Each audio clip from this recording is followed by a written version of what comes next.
Proper hand washing is one of the most important infection control skills performed by nurse aides. In this demonstration, you will learn the correct procedure used during CNA skills testing. Our goal today is to master the 8-step process, identify the automatic fail critical steps, and ensure absolute resident safety through proper hygiene. We begin at the sink. First, wet your hands thoroughly under running water. Then, apply soap. Remember to keep your hands lower than your elbows throughout the procedure to prevent contaminated water from flowing back onto clean skin.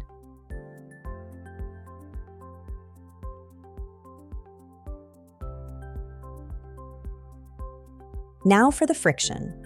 Lather all surfaces, palms between fingers, around cuticles, under nails, and up to the wrists.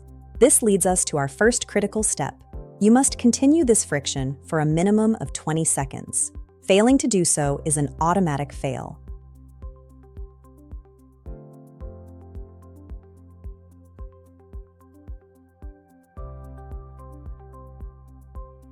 Next, rinse your hands and wrists completely to remove all soap residue. Once rinsed, dry them thoroughly using clean paper towels. Accurate drying is just as important as the wash itself.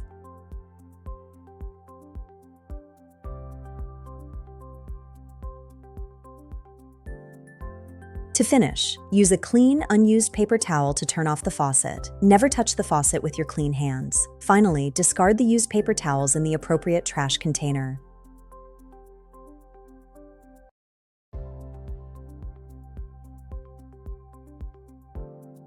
The final critical step is maintaining cleanliness.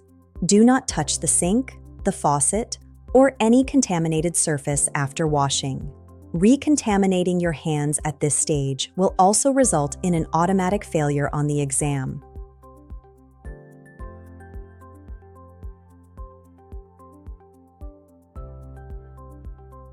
Remember, wash for at least 20 seconds. Keep hands lower than elbows, use a paper towel to turn off the faucet, and avoid recontamination. Following these steps helps protect both residents and healthcare workers. Good luck with your skills exam.